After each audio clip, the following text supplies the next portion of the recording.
বাবা কান্ত, তুমি যাও, বৌরানীর একটু সামলাও, কিয়া বড় উদ্বিগ্ন হইয়া আছে।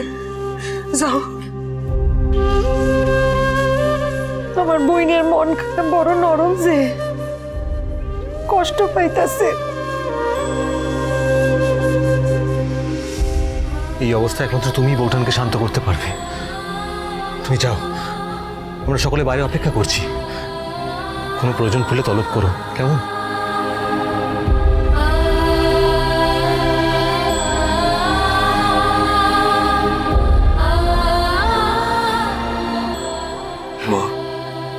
কান্ত, রাজা হিসেবে তোমার যা সিদ্ধান্ত নেবার নিয়েছো, এখন নতুন বউকে সামলাও।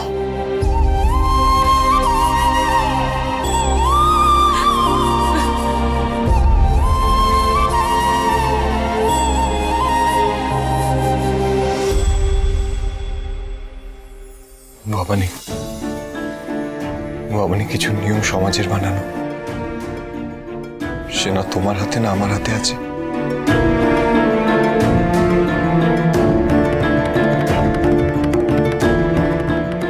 আপনি তো রাজা। আপনি চাইলে নিয়ম বদলেও দিতে পারেন।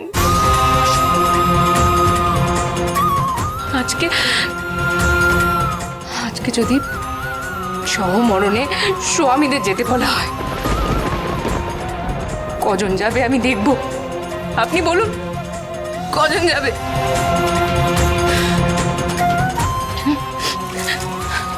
আপনাকে আমি যতটা চিনেছি,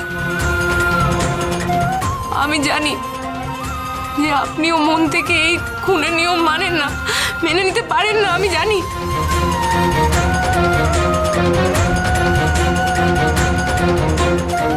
আপনি তো মেয়েদের এত সম্মান করেন,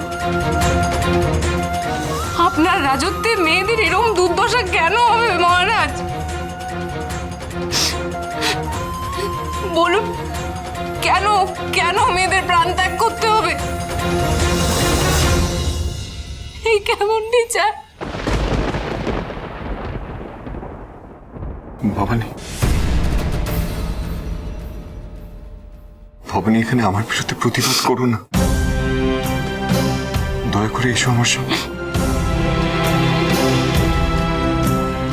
আমরা ওখানে গিয়ে কথা বলি। এসো রাজরানী, এসো।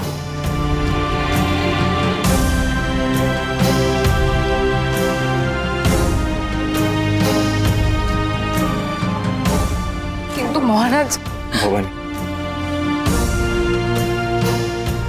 ভবানী, আমি তোমার মনের অবস্থা বুঝতে পারছি, কিন্তু রাজরানী, সমাজ ব্যবস্থার বিরুদ্ধে কি অত সহজে যাওয়া যায়?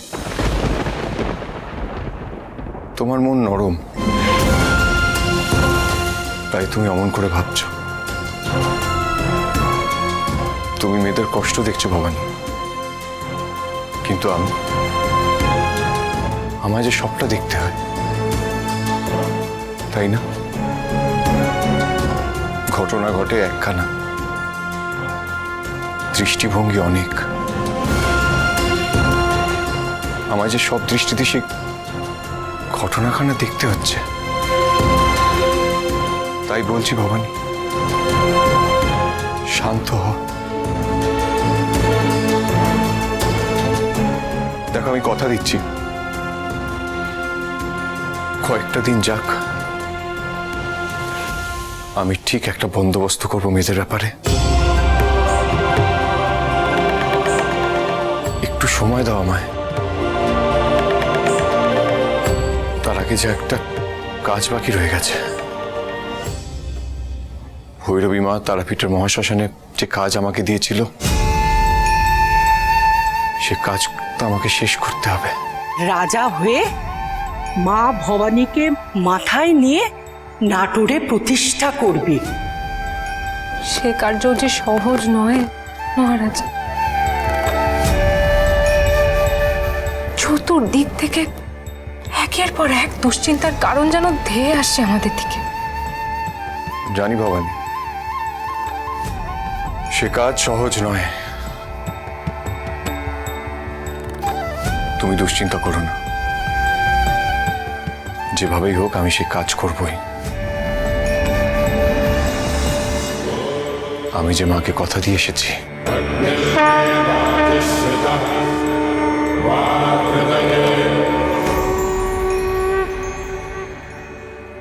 রাজকার্যের সূচনা হোক দেওয়ান মশাই। রঘুরাজ, এই সভায় সর্বপ্রথম আমি আমার এক গুরুত্বপূর্ণ সিদ্ধান্ত পেশ করতে চাই। মহারাজের আদেশ শিরোধার্য।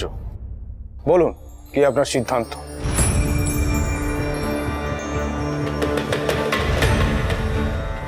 সেই সিদ্ধান্ত আসলে আমার এক প্রতিজ্ঞা থেকে নেওয়া, যা এক ভৈরবীর কাছে করে এসেছিলাম তারাপীঠের মহাশ্মশানে।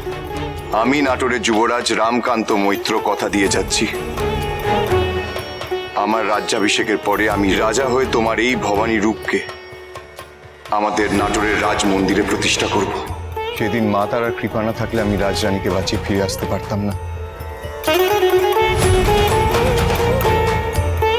মা ভবানী, আজ বড় শুভ দিন, তোমার প্রতিষ্ঠা হতে চলেছে আজ। ও নারানি, নারানি, তোমারও রাজামশাই কি সিদ্ধান্ত লইল গো? হ্যাঁ, কি রাজ্যপাট সাইড একেবারে তারাপীঠে চলে যাবে, শেষে কিনা তান্ত্রিক কাপালি কইয়ে যাইব।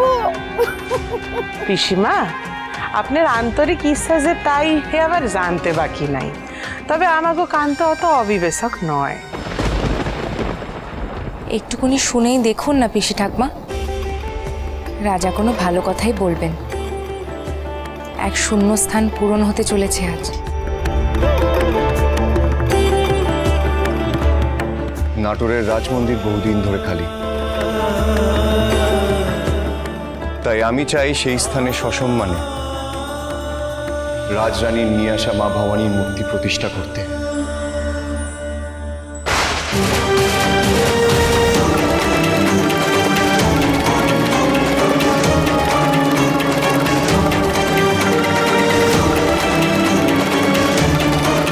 ও ঠাকমা, সকাল সকাল কি কাণ্ডে হচ্ছে বলো দেখি? হ্যাঁ, গলায় কাড়া ধরার কথা কি এই মহারাজ ভুলে গেছেন? আরে না, রঘুর খানা দেখ না, সবই তো শুরু হইল। ওই দিকে আসা জীবনের মুখটা দেখ, এবারে শুকনো আমসি হয়ে গেছে। গুরুদেব, দয়া করে আমায় আমার কথা শেষ করতে দিন। আপনি বিচলিত হবেন না মহারাজ, আমরা শুনছি, আপনি বলুন। যেদিন রাজরানীর গলায় বিষ তীর লেগেছিল তার মৃত্যু নিশ্চিত ছিল, যদি না মা তারা সহায় হতো। আর সেই দিন সেই মহাশ্মশানে দাঁড়িয়ে আমি প্রতিজ্ঞা করেছিলাম, রাজা হওয়ার পর আমার প্রথম কাজ হবে সসম্মানে মা ভবানীকে এই নাটোরের রাজমন্দিরে প্রতিষ্ঠা করার। সেই প্রতিজ্ঞা আমায় রাখতেই হবে রঘুরাজ, নাহলে ভারী অনর্থ। আচার্য গুরু। না রঘুরাজা, নিজ গুণে মার্জনা করবেন, আমার পক্ষে আর মতি স্থির রাখা সম্ভব হচ্ছে না।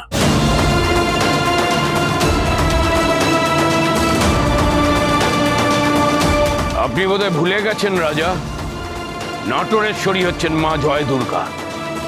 এ নিয়ে পূর্বেও আমাদের কথা হয়েছে। দেবী জয় দুর্গা ঘোর কৃষ্ণবর্ণা, তার কপাল লাল আভায় অবশ্যই উজ্জ্বল, কিন্তু গায়ের রং এমন নয়, কোনোদিন ছিল না। আমি বলেছিলাম যে মায়ের পূজার সময় আমি ক্রিয়া করব, তারপরেও সিদ্ধান্ত হয় কি করে? আচার্য গুরু, মায়ের যা লীলা আমরা দেখেছি তা সত্যি ভোলার নয়। ধরে নিন এও মায়েরই ইচ্ছে। মাফ করবেন মহারানী, এই রাজ পরিবার আমার ভবিষ্যৎবাণীর ওপর ভরসা করেই আপনাকে নিয়ে এসেছিল ছাতিনা থেকে। তারপরেও আপনারা একবার আমাকে জিজ্ঞাসা করার প্রয়োজন মনে করলেন না।